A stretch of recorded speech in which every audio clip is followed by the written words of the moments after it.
नमस्ते, मैं प्रियंका लखनऊ से।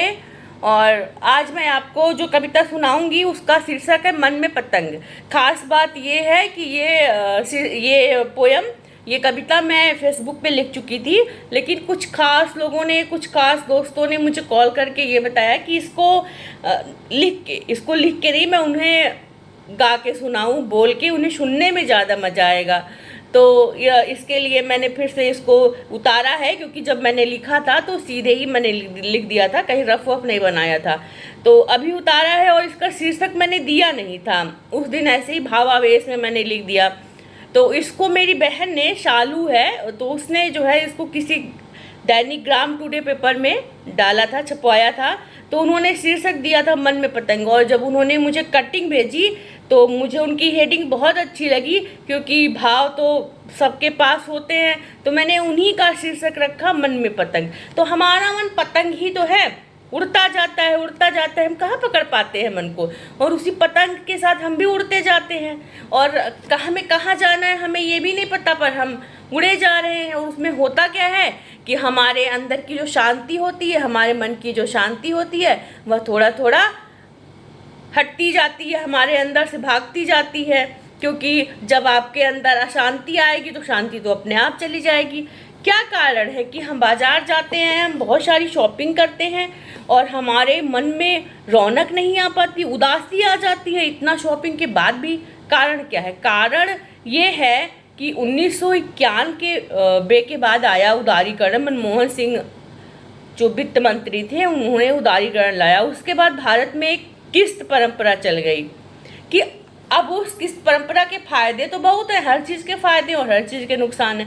नुकसान ये है कि हमने अपनी ज़िंदगी को ही किस्तों में रख दिया।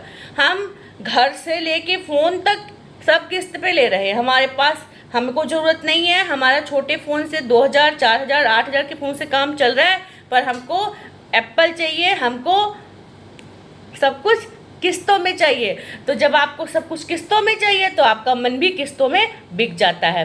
तो बात एक छोटी सी बात है कि हम धीरे धीरे खत्म हो जाते हैं और हमें पता भी नहीं चलता। हम फूलों को देख के मुस्कुराते नहीं हैं, हम चाँद को महसूस नहीं करते, हम सूरज को महसूस नहीं करते, हम अपने आसपास फैली खुशियों को महसूस नहीं करते। हम धीरे धीरे खत्म हो जाते हैं और हमें पता ही नहीं चलता कि हम धीरे धीरे खत्म हो रहे हैं। जैसे कोई बहुत बड़ा बूढ़ा आपसे ये शिकायत करे कि अरे अब वो जमाना नहीं रहा, वो लोग नहीं रहे, तो हम उस बात को नहीं समझ सकते हैं, लेकिन वह समझता होता है कि हमारे अंदर कुछ मर रहा होता है।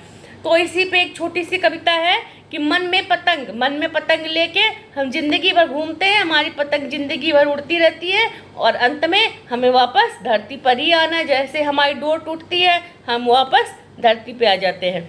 तो छोटी सी कविता है और ये फेसबुक पे लिखी जा चुकी है, लेकिन चूंकि कुछ लोगों का अनुरोध था तो मैं फिर इसको आपको सुनाती हूँ।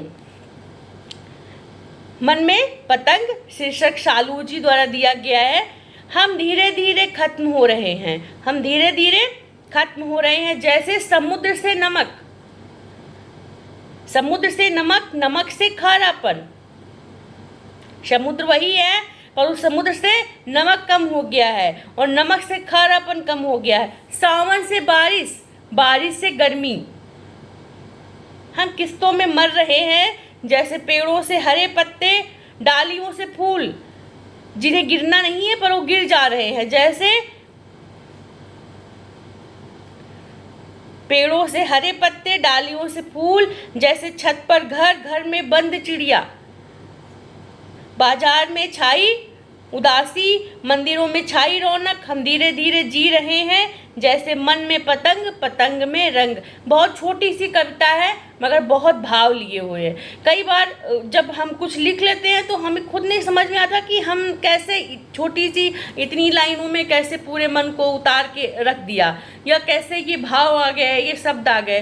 तो कैसे हम किस्तों में जी रहे हैं, कैसे हम पतंग बन के जी रहे हैं और हमें पता ही नहीं है कि हमारे अंदर से धीरे धीरे कुछ मर रहा है, धीरे धीरे कुछ खो रहा है। तो बहुत छोटी सी कविता है मगर आपको कहीं ना कहीं ज़रूर अच्छी लगेगी, क्योंकि ये हम सबकी कहानी है, क्योंकि सबके भाव एक जैसे होते हैं। और धन्यवाद, आपको अच्छी लगेगी तो बताइएगा ज़रूर।